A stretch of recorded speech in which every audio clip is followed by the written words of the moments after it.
네, 안녕하세요. 칼씨입니다. 지난 영상에서 순간의 실수로 투자 인생 4년 만에 처음으로 5천만 원 손절했던 걸 말씀드렸는데요. 8월에 손절 후 12월 현재 그 손해를 모두 메꿨습니다. 그래서 오늘은 지난 4달간 이걸 어떻게 복구했는지에 대해서 말씀을 드리고 그 과정에서의 교훈을 공유하려고 합니다. 이 기간 동안에는 제가 만들어 놓은 원칙을 최대한 지켜서 매매를 했었고, 그래서 혹시 주식을 언제 사고 팔아야 될지에 대해서 아직 감이 좀 부족하신 분들은 이번 영상 끝까지 보시면 도움이 될 겁니다. 그럼 시작하겠습니다. 네, 일단 상황을 좀 먼저 설명드릴게요. 제가 지금 화면 띄워놓은 것처럼 같이 보시면 8월에 1일에 이제 보시면은 39,000달러 이 페어 아이작 그때 지난번 영상에 말씀드렸던 손절을 했던 게 딱 보이죠. 이게 한화로 치면은 한 5천만 원, 4,800만 원 이 정도 됩니다. 그래서 뭐 적지 않은 손실이었고, 그리고 이제 지금 보시면 이 8월 1일 손절했는데 이게 12월 13일 즉 오늘 기준까지 보시면 실현 손익이 이제 1,300달러, 즉 이 39,000달러가 날아갔던 걸 다 이제 메꿨던 그런 모습을 보실 수가 있습니다. 그래서 지금은 39,000달러 이상으로 벌었다라고 말씀을 드리겠고, 사실 지난번 영상에서 설명했던 것처럼 이거 페어아이작에서 거의 4만 달러 날리기 전에 한 10,000달러 정도 번 적이 있어요. 그래서 그것까지 따지면은 사실은 뭐 전체적인 수익은 플러스라고 말씀을 드릴 수가 있어요. 그래서 여기도 간단히 나오지만 페라리, 포티넷, 뭐 조에티스, 부잘렌, 해밀턴, 그리고 여기 나오진 않지만 MSCI, 트랙스 뭐 요 정도를 통해서 꽤 많은 수익들을 벌어들였던 걸로 생각이 됩니다. 그러면 사실 이걸 어떻게 좀 잘 벌어들였는지, 그다음에 여러분에게 도움될 만한 얘기가 뭔지를 좀 같이 설명드리는 게 필요하지 않을까 싶어요. 일단 어떻게 했는지에 대해서 좀 설명을 드려볼게요. 지금 현재 미국 주식장이 어떤지를 한번 살펴볼 필요가 있습니다. 지금 미국 주식장은 연일 고점을 갱신 중이에요. 그래서 S&P든 나스닥이든 간에 지금 상당히 고평가되어 있다라는 게 제가 봤을 때는 굉장히 자명한 그런 상황이라고 생각이 됩니다. 그래서 지금 같은 상황에서는 내가 워렌 버핏식으로 장기 투자를 할 거야라는 마음으로 주식을 사기가 되게 애매하다라고 저는 생각이 됩니다. 왜냐하면 지금 굉장히 자산 가치들이 다 고평가되어 있는데 이게 버블이 언제 꺼질지도 모르고, 버블이 꺼지는 수준이 아니더라도 이 정도 성장세가 왔으면 사실은 어느 정도 하락 조정이 오는 것들이 되게 상식적으로 당연하잖아요. 근데 지금 같은 고점에서 사가지고 장기 투자를 한다라는 건 제가 봤을 때는 좀 굉장히 위험한 생각이지 않을까 싶습니다. 그래서 지금 같은 장에서는 원래 저는 단타를 잘 하지는 않는 스타일인데 단기 변동성을 좀 보여주는 주식들을 사서 단기간에 파는 스윙이 굉장히 좀 적합하다라고 생각을 해요. 그래서 그런 주식들을 좀 골라서 하려고 하고 있습니다. 근데 지금 장이 아까 말씀드린 것처럼 굉장히 고점 같지만 의외로 뭐 펠란티어라든지 아니면은 그 엔비디아 이런 주식 빼고는 사실은 저평가되어 있는 주식들이 은근히 있거든요. 많지는 않아요.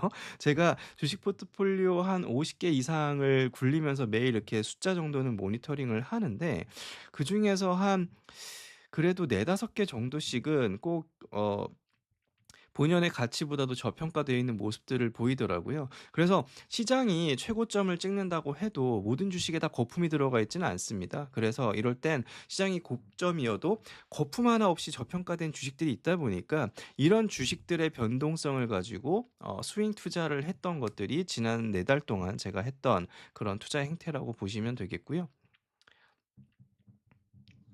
저도 원래는 사실은 아까도 말씀드렸지만 변동성 기반의 스윙을 잘 하지는 않아요. 근데 이제 저도 보통은 뭐 몇 개월 또는 뭐 1 년, 2년 이런 오랜 좀 장기 투자를 하는 편인데, 시장 장세에 따라서 내가 장기 투자를 하냐 아니면 스윙 투자를 하냐 아니면 짧게 뭐 끊어 치고 가냐, 이런 좀 유연한 투자를 할 수 있는 사고방식이 좀 필요하지 않을까 싶습니다.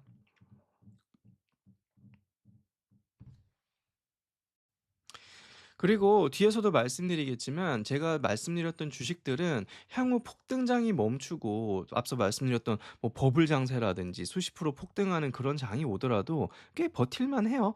장기 투자를 하자라는 말씀을 드리는 게 아니라 이미 이 주식들은 굉장히 가치 대비 가격이 많이 빠져 있어요. 그렇기 때문에 하락장이 온다고 해도 주도주가 사실 많이 빠지겠죠. 엔비디아라든지 팔란티어 이런 것들 지금 엔비디아는 덜 그런데 팔란티어는 멀티플이 엄청나지 않습니까?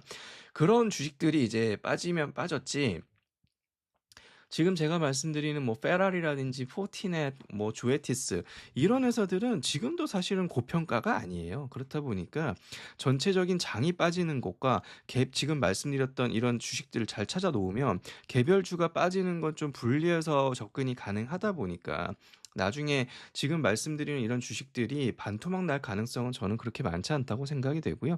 설령 이런 주식들이 반토막 나더라도 정말 마지막 단계에서 생각해 보면 이 주식들은 굉장한 우량주들이란 말이죠. 그래서 도산하거나 뭐 우리나라 한국 주식처럼 이 상장 폐지될 가능성은 거의 없다 보니까 이런 주식들은 '쪼끔씩 모아가도 괜찮지 않나.'라는 생각까지도 하고 이제 이런 주식들의 단기 변동성을 기반으로 스윙을 하고 있는 겁니다.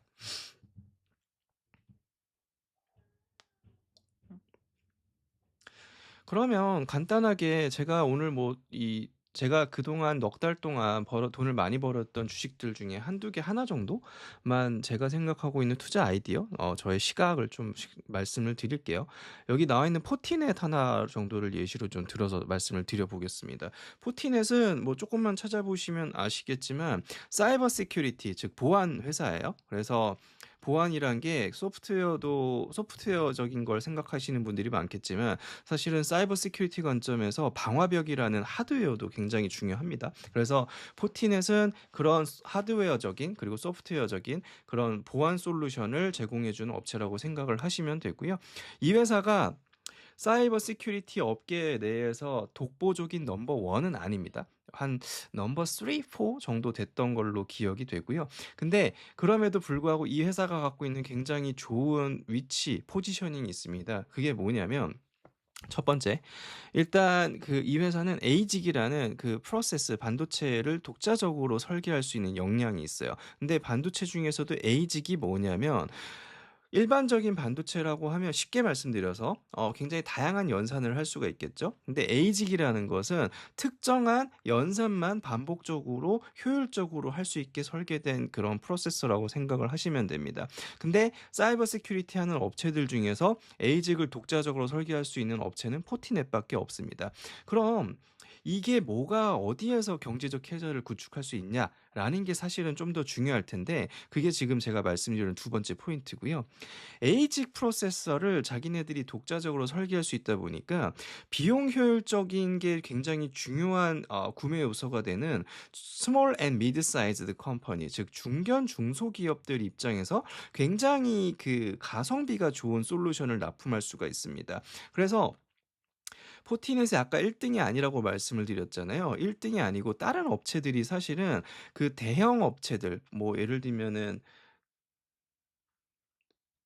애플이라든지 예를 들면 삼성전자 이런 대형 기업들은 그런 1-2 업체들의 점유율이 상당히 높아요. 그거에 반해서 포티넷은 그런 대형사들에 대한 점유율이 그렇게 높지 않습니다. 근데 다만 오히려 아까 말씀했던 에이직 프로세서를 기반으로 한 가성비가 굉장히 좋다 보니까 중견 중소기업 시장에서 포티넷의 점유율이라든가 이 위치가 굉장히 강하단 말이죠. 근데 또 하나 눈여겨봐야 될 건 시장의 성장 관점에서 이미 대형사들 중에서 보안 솔루션 도입을 안 한 회사가 어디 있겠습니까? 근데 중견 중소기업은 달라요. 아직까지도 많이 도입이 안 했는 그런 회사들이 많기 때문에 이걸 보통 페네트레이션 레이트라고 부르는데 그렇다 보니까 앞으로 보안 시장은 사이버 시큐리티 보안 시장은 더욱더 성장할 것이라는 게 너무 자명한데 그 안에서 중견 중소기업의 성장성은 훨씬 더 두드러질 거고 이 안에서 포티넷의 포지셔닝이 굉장히 괜찮다라는 말씀을 좀 드리고 싶습니다.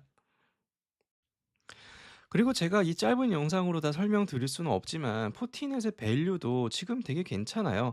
이 지금 이 사진에 나와 있는 걸 보면은 제가 $80에 사서 $84 정도, $85 정도에 팔았잖아요. 아마 어제 종가 기준이 $81인가 $82인가 그 정도 수준이었었던 것 같아요. 근데 제가 뭐 DCF도 돌려보고 그다음에 멀티플로도 다양하게 밸류에이션을 돌려봤을 때 요 정도 가치면은 꽤 저평가돼 있는 편입니다. 이 회사가 벌어들이고 있는 뭐 캐시플로우, 프리 캐시플로우도 그렇고 어닝, 영업이익 요런 걸 종합적으로 고려해 보더라도 그다음에 포티넷이 갖고 있는 잠재적인 성장성 이런 걸 종합적으로 고려해 보더라도 사실은 $80 수준이다 이러면은 뭐 굉장히 저평가 수준이라고 생각을 하고 있고, 그래서 저는 지금 여기에는 판 걸로 돼 있지만 그 뒤에도 이제 쪼끔 $80 선이 오면은 샀다가 $85 넘으면 팔았다가 요렇게 하면서 계속 이렇게 왔다 갔다 스윙으로 수익을 보고 있긴 한데, 사실 포티넷이라면 지금 $80 수준에서 사서 '장기 투자해도 괜찮은 종목이 아닐까.' 정도 아 라고 생각할 정도로 굉장히 괜찮은 밸류를 갖고 있다고 생각을 합니다. 그래서 뭐 계속 전반적으로 설명드렸던 것처럼 일단 정리를 좀 해 보자면, 첫 번째, 지금의 미국 시장은 연일 고점을 갱신하고 있는, 굉장히 좀 뭐 버블이라고 말씀드리기는 어렵지만 상당히 고평가되어 있는 건 맞아요. 그렇다 보니까 지금 신규 진입해서 장기 투자한다? 이거는 제가 봤을 땐 좀 말이 안 된다고 생각합니다. 그렇다 보니까 저는 단기 변동성을 갖고 있는 주식에 스윙으로 투자를 하면서 조금씩 돈을 벌어 들이고 있는데, 그때 대상 주식이 되든 우리가 타겟해야 될 주식은 일단 첫 번째, 굉장히 우량주여야 됩니다. 괜히 잘못 투자했다가 코 끼면 안 되는 주식이고요. 두 번째, 일단 가치 관점에서 봤을 때 가격이 가치보다 현저히 떨어져 있어야 됩니다. 그래야 우리가 나중에 이 전체 시장이 무너지면서 해당 주가가 떨어지더라도 어느 정도의 안전 마진을 확보하면서 갈 수가 있습니다. 세 번째, 이 주식들이 조금씩 변동성을 보일 때 저는 이제 이번 장세에서는 스윙을 통해서 그 정도의 몇 프로 안 들어있는 수익이라도 시드가 일단 크니까 몇만 불 또는 뭐 적게는 몇천 불 요 정도에서 돈을 수익 실현을 하는 것들이 저한테는 굉장히 중요한 전략이었다라고 좀 설명을 드리겠습니다. 네. 그래서 오늘 전반적으로 제가 지난 8 월에 5천만 원 손절하고 나서 그 이후에 5천만 원 이상을 어떻게 메이크업을 했는지에 대해서 간단하게 설명을 드렸습니다. 오늘 영상이 도움이 되셨다면 좋아요와 구독 부탁드리겠습니다. 감사합니다.